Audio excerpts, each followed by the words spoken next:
Pues volvemos nuevamente con todos ustedes compartiendo este tiempo de los profesionales de Canal 4 TV y seguimos en compañía de don Fermín Ojeda Medina, presidente del Colegio Oficial de Graduados Sociales y Diplomado en Relaciones Laborales de Gran Canaria y Fuerteventura. Don Fermín, estamos viendo que hay empresas importantes que ya están en procesos concursales.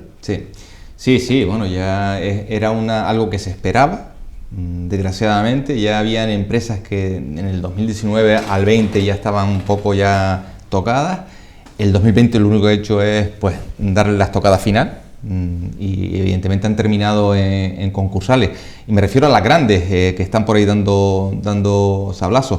Pero lo que me temo, y así se está planteando, es que ahora las medianas y pequeñas también no les quede otro remedio que entrar en concursal, porque no pueden hacer frente a los pagos y obligaciones que ya tienen, y porque no ven lo que te decía antes, ¿no? A falta de un criterio tampoco saben si seguir apostando por el tema, si no, porque no tienen un horizonte claro, y la única salida que tienen legal, porque a veces entrar en concurso no es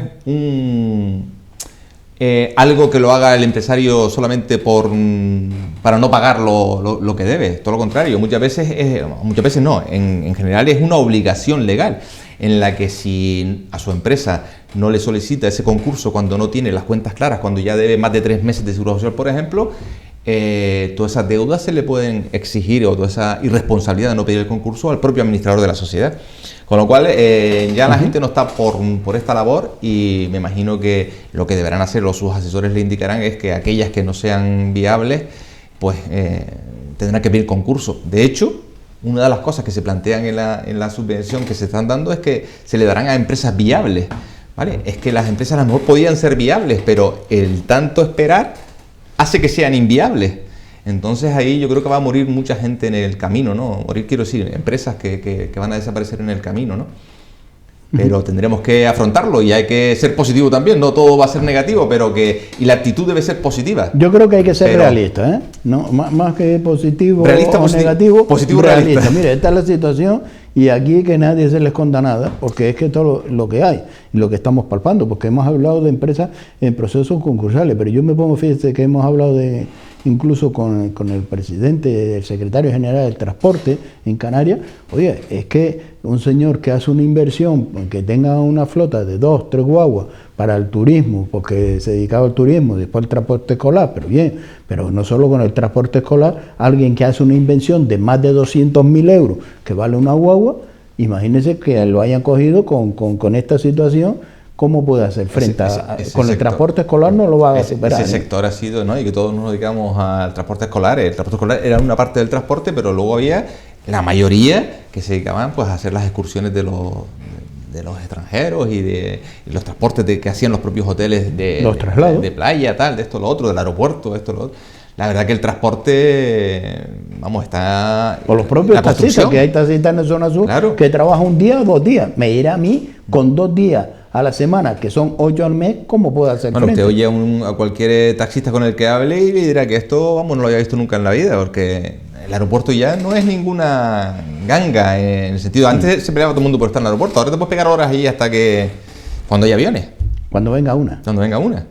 Vale, pero así son las cosas. Hay cosas que yo muchas veces me cuesta entender, igual que el tema ahora estamos hablando del periodo de rentas, ¿no? El tema de cómo se le va a hacer pasar a gente que ha estado el año 2020 en ERTE, que a lo mejor han compatibilizado pues el tiempo que han estado en activos con el tiempo del ERTE, y se ven obligados a declarar esas rentas que seguramente en muchos casos pues no tenían que hacer declaraciones anteriormente, porque si no llegaban a 22.000 euros no tenían por qué hacerla. Ahora, en esa tesitura de tener ya 2 pagadores, desde que superas en el segundo pagador los 1.500 euros, ese límite para no hacerla baja de los 22 a los 14. O sea, muchos tendrán que hacer la renta y desgraciadamente, salvo que lo hayan solicitado, esas prestaciones por desempleo han sido trabadas por el IRPF seguramente o al mínimo, al 2%, o en nada. ¿Qué eso que va a suponer? Pues que la gente, primero, en la obligación a toda esa gente que sabemos que tal, de hacer la renta. Y segundo, pues desgraciadamente muchos tendrán que pedir préstamos para poder pagar pues esas declaraciones de renta que ahora le van a salir. Gente que ahora mismo puede estar en ERTE cobrando un 70% de su salario habitual y tener que afrontar una renta. De hecho, una de las cosas que ha sacado el gobierno y que hay que agradecer, aunque sea tal, es que para este tipo de personas que tengan que hacer la renta, a estos empleados que han estado en ERTE y inactivos, se les da 6 meses con 4 meses de carencia en los que no pagarán intereses para que puedan pagar a plazo. Fíjate lo que se prevé, que han sacado incluso esa posibilidad, porque lo que se prevé es que mucha gente, muchísima gente, tenga que hacer la declaración de renta que antes no estaban obligados. Y eso va a suponer pues un desembolso mayor, un desasosiego mayor todavía para estas personas, ¿no?, que han sufrido el tema del ERTE. Pero es que eso no es lo de menos, porque luego se le plantea, la gente este año, y lo aconsejo desde ahora, que cuando reciban el borrador y tal, revisen bien las cuentas, porque sobre todo con el tema de los pagos del SEPE se han producido pues diferentes situaciones. Por ejemplo, que te hayan pagado de más, que no te lo hayan solicitado la devolución, ¿vale? Y que esté en vías de devolución, que todo eso va a ser revisado. Pero ¿y eso cómo lo hacemos? Porque yo cierro el ejercicio 2020 y yo cobré 10 euros. 10 euros y me pagaron, tenía que cobrar 8, me pagaron 2 euros más. Pero yo he cobrado 10 euros. Sí. Y en el ejercicio, ¿qué tengo que declarar? Vale, si ¿los 10 euros o los 8 que me correspondían? Depende. Si en el 2020 el INEM te ha reclamado que devolvieses ese dinero de más que has cobrado y ya está resuelto seguramente en tu borrador, bien, eso tiene que estar ahí plasmado. Por eso digo que hay que revisar bien los borradores para ver si realmente estamos declarando realmente lo que hemos cobrado, porque a lo mejor hemos devuelto. Si en el 2020 no se resolvió ese expediente, sino que me lo han pedido la devolución, o está el expediente resolviéndose en el 2021, el trabajador tendrá que hacer dos cosas.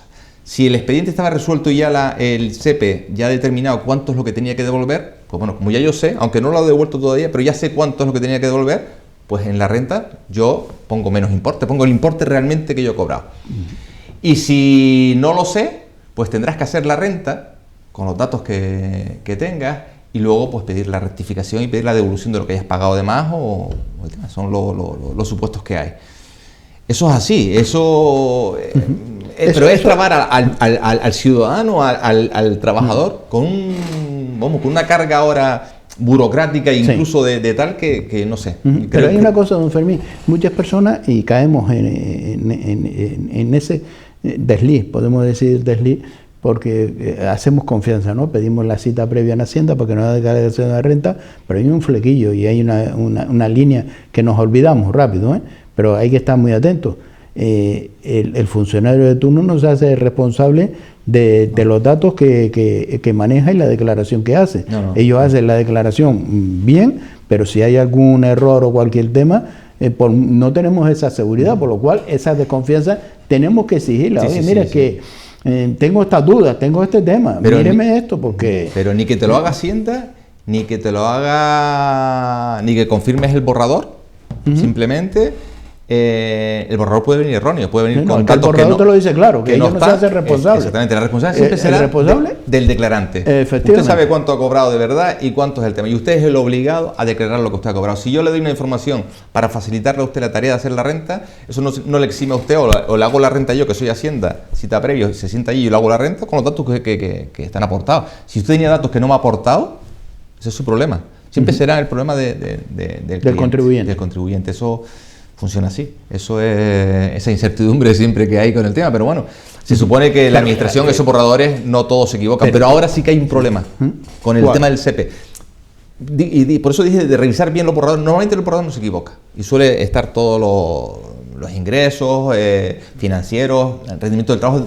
Normalmente ahí están todos, salvo que haya empresas que hayan incumplido con la presentación de los correspondientes modelos y falte alguna información. Si no, están. Lo que pasa es que ahora, con el tema del SEPE, lo que puede pasar es lo que estaba hablando antes, ¿no? Que como se han producido errores en el pago del tema, pues que sí que hay que... Porque me van a hacer pagar a mí, al contribuyente, le van a hacer pagar a lo mejor un dinero, cuando mañana me van a pedir la devolución de lo que he cobrado de más. Y a lo mejor no tenía que haber pagado, no me salía a devolver, pero yo he tenido que buscarme la vida y afrontar el tema. Por eso digo que hay que revisarlo bien y preguntar bien, asesorarse bien de los pasos a seguir y para que sea lo menos dañoso. Peor es lo otro que le voy a contar, porque esto, y me río porque de la rabia que me da que este tipo de cosas suceda, ¿no?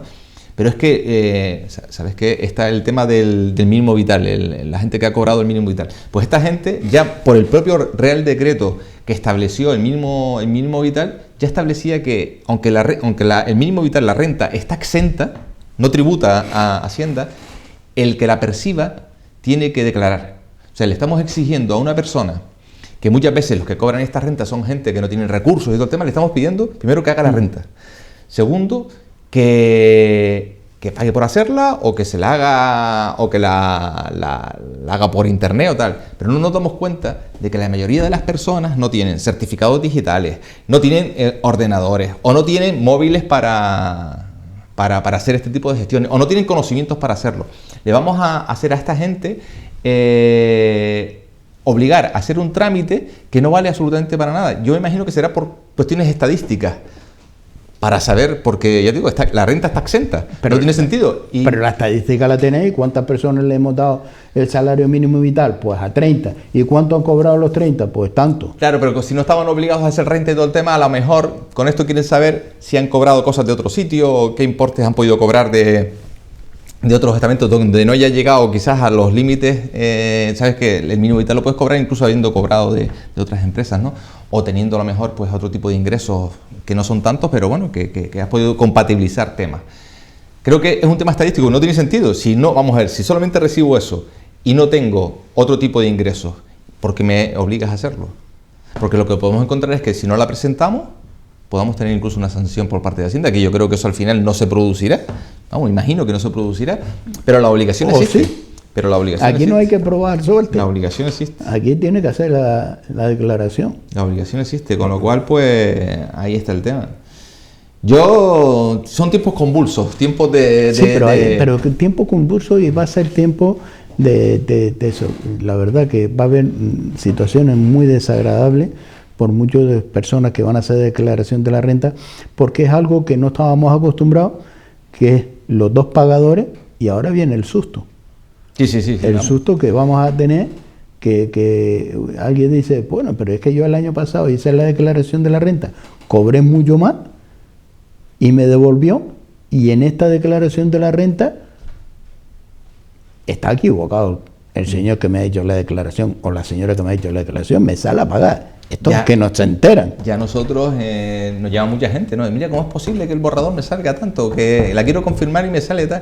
Y claro, cuando empiezas a ver un poco el tema, dices, oye, pues, tienes dos pagadores, ha pasado esto, fíjate que la retención que te han hecho, por ejemplo, del tema del paro, es cero, y esto la gente no lo entiende.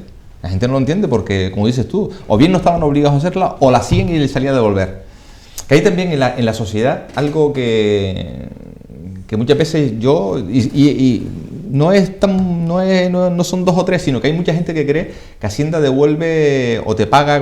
Hacienda nunca te devuelve nada que tú no hayas ingresado previamente. Hacienda no devuelve más de lo que has ingresado. De lo que tú has ingresado. O sea, muchas veces no es que oye, no, que por la casa me dan. No, por la casa no te dan nada. Lo que te están es deduciendo una serie de impuestos, pero tú eso lo has pagado. La parte que has pagado de más es la que te viene a devolver, ¿no?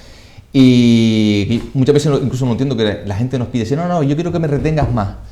Digo, coño, pero vamos a ver, mira, financieramente a ti no te interesa eso, en el sentido de que, oye, prefiero yo tener dinero en mi casa y utilizarlo para lo que yo crea oportuno en el momento oportuno, o meterlo en un banco. Ahora, bueno, ya no dan intereses, ¿no? Pero ¿para qué le voy a adelantar el dinero a Hacienda? Hacienda no te adelanta el dinero que ellos tengan a ti sin cobrarte nada, ¿no? Porque al revés sí. Hacienda somos todos, pero la verdad es que a veces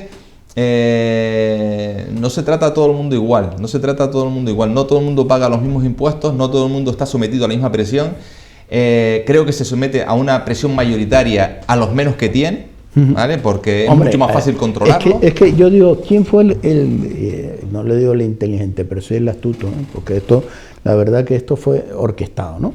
De los dos pagadores de los topes, esto fue orquestado. Y le puedo decir por dónde puede venir. Primero, por una crisis que había.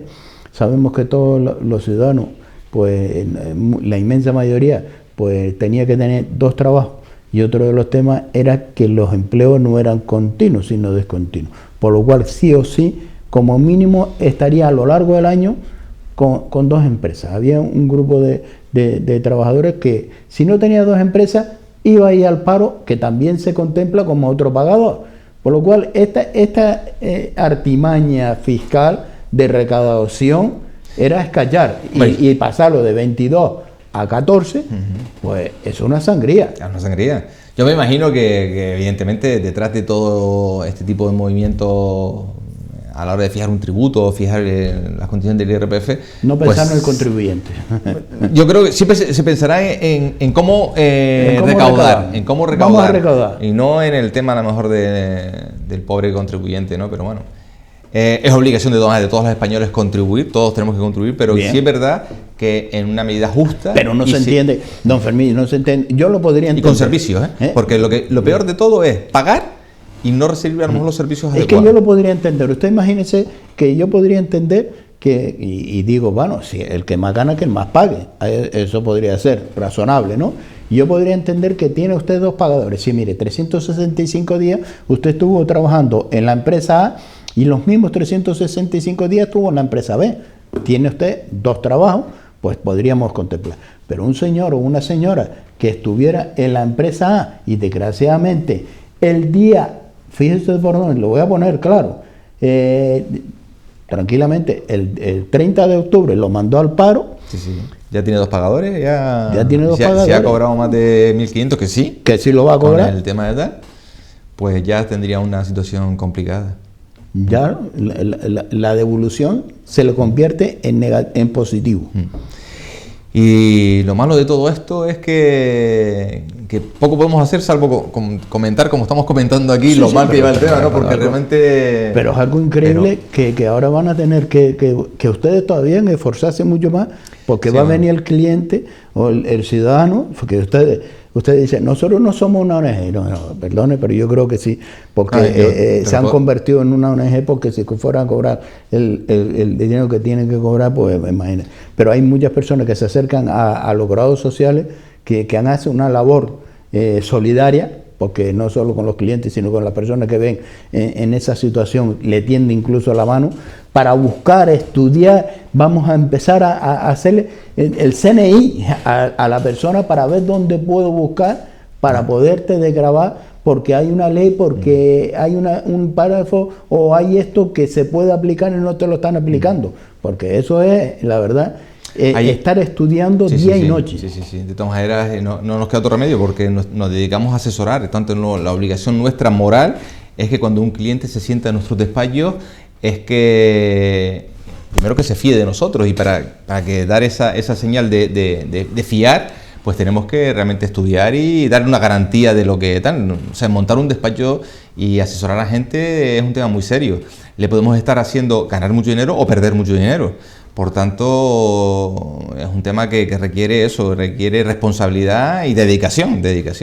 Ya te dije antes, no queremos que nos digan lo bien o lo mal que tal, lo que queremos es que nos faciliten las tareas. Nosotros estamos encantados de colaborar con las administraciones, que nos faciliten el trabajo, que nosotros con eso les facilitamos a las empresas para que sigan pagando. Pero me temo que todavía faltará un par de añitos para que esto llegue a ser una realidad. Hay de las cosas que ahora mismo me fastidia es que yo sea consciente de que muchas de las empresas que tenemos en nuestros despachos, pequeñas y medianas empresas, ya se están planteando, muchas de ellas, el tema de los despidos. Esto es, la verdad que uno tiene, como me decías antes, hay que ser realista, ¿no? Pues vale, yo soy 50% realista y 50% optimista. Pero me temo que este año las listas del paro se incrementen mucho. Hombre, porque las empresas intentarán buscar su viabilidad. Claro, pero cuando no hay ingresos, la única viabilidad es reducir gastos.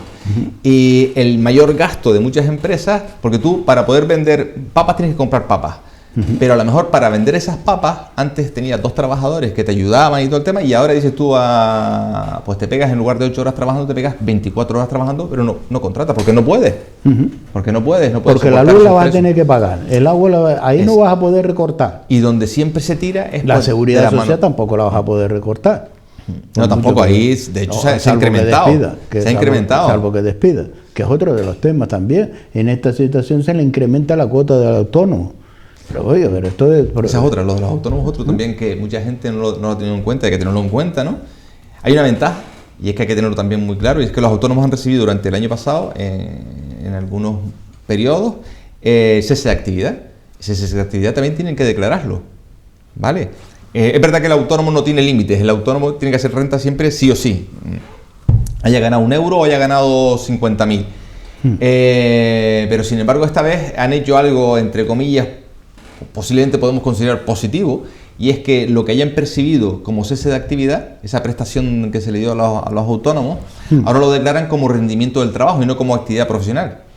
¿Cuál es la diferencia esa? Pues que podrán deducirse esas deducciones que se aplican a todos los trabajadores cuando los 3.000 de mínimo exento. Hay una serie de historias que en ese caso es aplaudible que se haya tenido en cuenta esa consideración ahora mismo con respecto al tema de los autónomos, ¿no?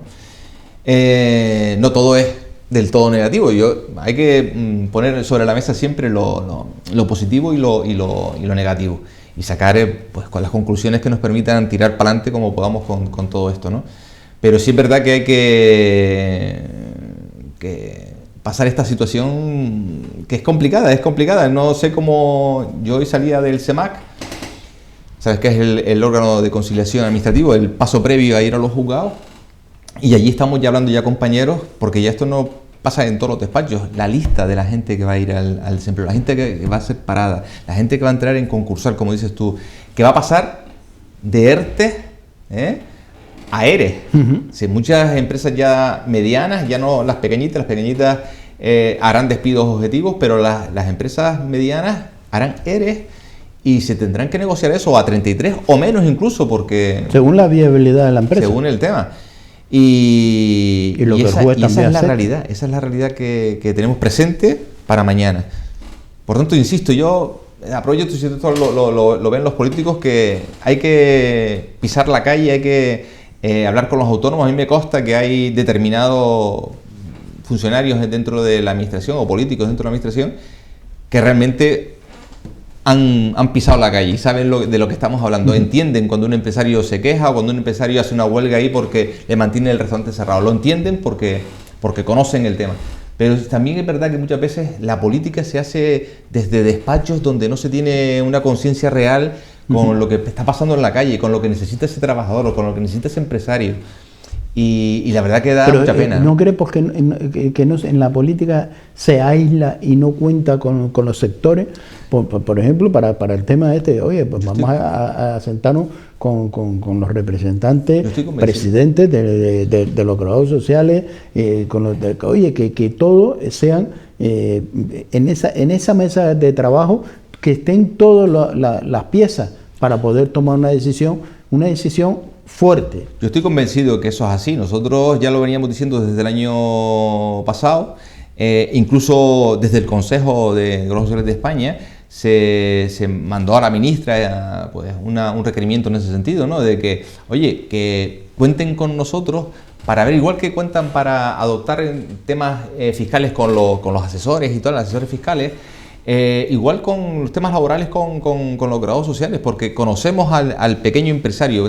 Lo que te decía antes, muchas veces, muchos ciudadanos que nos llegan al despacho para hacer una consulta sobre la renta, sale con una pensión debajo del brazo, porque la información no llega, la población muchas veces no sabe a qué tiene derecho. Y la administración no está por ahí. Cuando tú debes algo, te manda la carta a tu casa, aunque sean 2 euros o 50 céntimos, que he visto cartas pidiendo 50 céntimos de tal, que tú dices, coño, yo esto no sé si es cachondeo o es tal, ¿no? Pero mucha gente no tiene la información. Y le hemos dicho a la administración, oye, que nosotros, que vivimos en la sociedad, pues podemos ser el vehículo para que esa información llegue a la población y que la población se pueda beneficiar de todo esto, ¿no? Hay un tema que antes, que lo digo por si la gente está en esta situación, que también se puedan encontrar en ella, ¿no? Y es que hay una ayuda que sabes que es la de los 1.200 euros de la deducción fiscal, hablando ahora de la renta otra vez, algo que puede tener incidencia con los ERTE. Y es que tú cobras esa ayuda, esos 100 euros mensuales o esos 1.200 que tú te deduces en la renta, cuando tú trabajas, te lo puedes deducir. bien en la renta o bien todos los meses Hacienda te ingresa en tu cuenta 100 euros. Eso es todas las mujeres que tengan hijos menores de 3 años. Mucha gente ni lo conoce ese tema, ¿no? Pero ¿qué pasa? Que si has estado en ERTE, durante el tiempo que has estado en ERTE, tú no has debido de cobrar eso. Si lo has cobrado, lo tendrás que devolver. Y si no lo has cobrado y ahora tienes en renta, lo tienes que meter, tienes que descontar ese periodo, porque el tiempo que has estado en ERTE no lo puedes deducir. Esos 1.200, si tú has estado 12 meses trabajando, 1.200 euros de deducción fiscal. Pero si has estado 9 meses, pues solamente 900. Porque el resto ha estado en ERTE. Es información que muchas veces la gente no lo palpa. No lo palpa. Y muchas veces se pierde, se paga dinero por desconocimiento. No es por decir tampoco el tema, no todos los funcionarios son iguales, ¿no? Pero muchas veces uno, y no es por defender el gremio, pero que sí lo voy a defender, porque es lo que me toca hacer de todas maneras también, y es que creo que es factible. Muchas veces cuando el servicio es público, digo a la hora de pedir la cita previa y todo el tema, el funcionario a lo mejor no trata ese tema sino como algo más de su hora de trabajo. Sin embargo, el asesor lo que le interesa es mantener a ese cliente contento, intentar buscar todos los posibles temas. Quizás cuando uno va a la administración, pues cogen, calculan, aprieta el botón y ya lo sacaste, ¿no? Al asesor le pides incluso responsabilidad. Sí. Porque la diferencia que hay entre uno ir a una asesoría seria y todo el tema, y es que si yo me equivoco, para eso tengo que tener un seguro o responsabilidad civil. Si yo me equivoco, pago. No puede el cliente pagar por mis errores. Si el error es mío, si usted no me ha dado la información y se ha hecho la renta mal, usted es el que tiene que pagarla. Pero si tienes la información y yo, por lo que sea, me he equivocado o desconocía en la materia, pues tienes un seguro de responsabilidad civil, que eso es importante que la gente lo sepa. Los grados sociales todos tienen póliza de responsabilidad civil, y el que no la tenga está cometiendo un ilícito, ¿vale? Y eso es una garantía para el cliente. Y una garantía para todos. Para todos. Don Fermín, un placer tenerlo en esta casa. Gracias por acercarse a los platos de Canal 4 TV y compartir este tiempo de información a los ciudadanos, a los vecinos y vecinas, a los contribuyentes con esta renta 2020. Encantado de estar aquí, y sabes que siempre puedes contar conmigo para lo que haga falta, conmigo y con el Colegio de Grados Sociales de Gran Canaria y Fuerteventura. La verdad que nos sentimos como en casa aquí. Muchas gracias por estar con nosotros. Pues cerramos esta entrevista con el presidente del Colegio Oficial de Grados Sociales y Diplomados en Relaciones Laborales de Gran Canaria y Fuerteventura, don Fermín Ojeda Medina. Y es un consejo que le doy: siempre que tenga alguna duda y siempre que necesita hacer una declaración de la renta, pedir cualquier requisito y demás, el único consejo que yo le doy, para que ustedes tengan la seguridad, dirígese, y usted dirá, pero es que me cuesta dinero, pero mire, también le transmite seguridad. Dirígese a un profesional, a un grado social, a una persona que tiene una titulación, que tiene un registro, porque que se le haga a su primo, bien, y a lo mejor se lo hace un amigo con buena fe, y eso no lo quito, pero por la situación que estamos viviendo y con esta incertidumbre que estamos viviendo, por lo menos ahora hay que ir con pie de plomo para después no lamentarnos, porque claro, alguien lo puede hacer buena fe, pero el desconocimiento a veces cuesta muy caro. Y para eso están los grados sociales, están las asesorías, que son los que están titulados, formados y capacitados. Y como ha dicho don Fermín, estamos pagando un seguro para poder tener una responsabilidad. Y a nadie le gusta a un profesional caer en esos errores. Pero bueno, hay un respaldo detrás. Nos vamos, les damos con la programación de Canal 4 TV. Gracias por estar con nosotros.